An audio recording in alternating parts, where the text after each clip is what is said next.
Hello and welcome to my channel. This is Dr. Dawn Michael. If you like this video, please remember to give me a thumbs up, subscribe to my channel, and of course, leave your comment. Today we're going to be talking about a subject matter that affects at least 30 to 40% of married couples.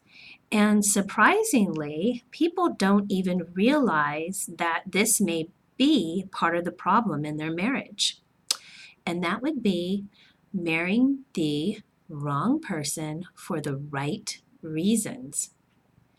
And so let's delve a little bit deeper into this so that you can see how this can happen to somebody, and you may be surprised to find out that you fit into this category and what you can do about it.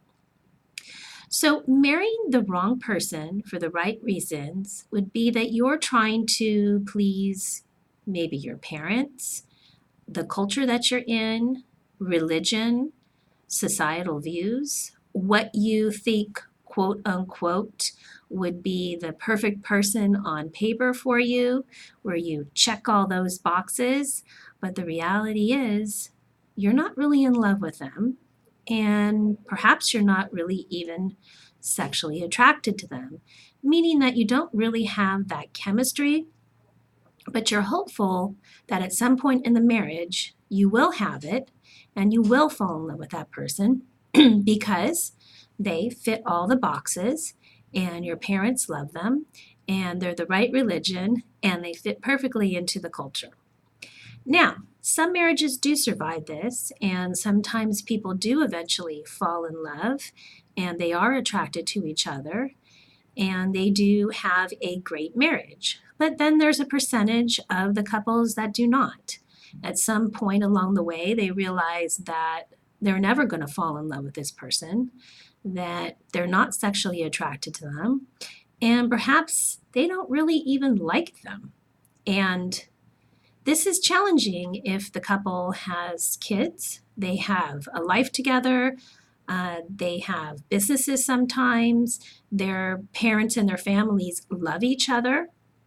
They may be going to the same church or synagogue, or perhaps they have events that they get together as a community, cultural events.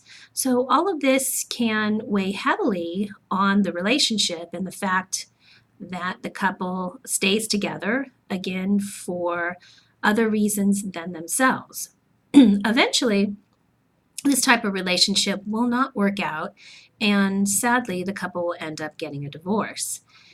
And this is where the problem begins, because many times it can be a contentious divorce where perhaps one person wants to stay in the marriage because they did fall in love with the person, or they did go into the marriage where they were attracted to the person and they didn't know that their spouse really wasn't attracted to them or really wasn't in love with them. And so along the way, the relationship begins to break apart and then they end up getting divorced. And many times there are kids involved in this type of a relationship. And it can be really difficult on the children. And so sometimes couples will wait till the children are out of the house, and sometimes that married couple can do this successfully, and other times it just creates more of a problem where the children see constant fighting or one parent getting depressed, maybe leaving temporarily and coming back. So none of these situations are good.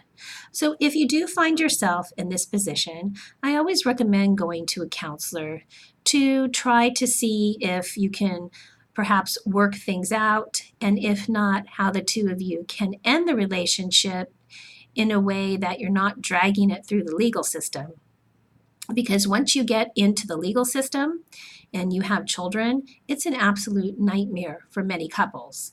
The only people that end up winning are the lawyers, and the court system has control over your children and basically the amount of time they spend with each parent and dictating what the parent can and cannot do some of the time. So if you are eventually going down the road of getting divorced, I would say absolutely just find a friendly mediator that can help the two of you write up the paperwork and avoid the court system at all cost. And the other thing I want to say is that if you do find yourself in this situation, that you have not failed in your marriage. You tried to do something that you felt was right. You tried to be with a person that pleased other people, and you were trying to do the right thing, but maybe it wasn't the right thing for you. And as you got older and reality hit that you do not get along with this person, you are not in love with this person, that you perhaps are not sexually attracted to this person, and you feel like your whole entire life is going down the tubes because of this, then you do need to do something about it. It's not good when a relationship affects your health negatively, when you're constantly fighting, when you're depressed, when you feel sad, when you feel lonely in your relationship. None of these things are positive. And if you do have kids, many times the kids will pick up on this, especially when there's a fighting or one of the parents is just mentally absent, and this is not good for the children either. So you really do need to weigh out your options and choose carefully what you're going to do, and hopefully you can meet with a counselor or a mediator to get out of the marriage and make it so that it's not a horrible process.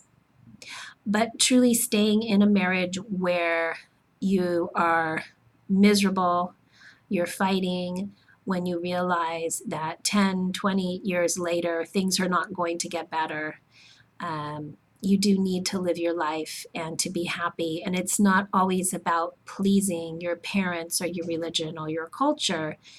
You have to be able to live your life in a way that makes you content and happy and joyous. Nobody should be living their life in misery, and that's not a good way to go about things.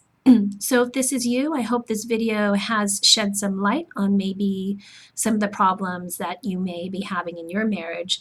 And the one thing I will say is sometimes I do have couples that come in with this particular problem, and they keep trying over and over again to make the marriage work, and it really gets to a point where sometimes they have to understand that the marriage didn't work from the beginning, and they got into the marriage for reasons other than pleasing themselves, and that's just something that doesn't work for anyone. And also, if you did get in a marriage for those reasons, it's not fair to your spouse either if you really are not in love with them, if you're not sexually attracted to them. It's not fair to them that they are married to somebody who feels that way about them. And so that's something to keep in mind too. As you know, I believe everyone deserves to have a healthy sex life, and so do you.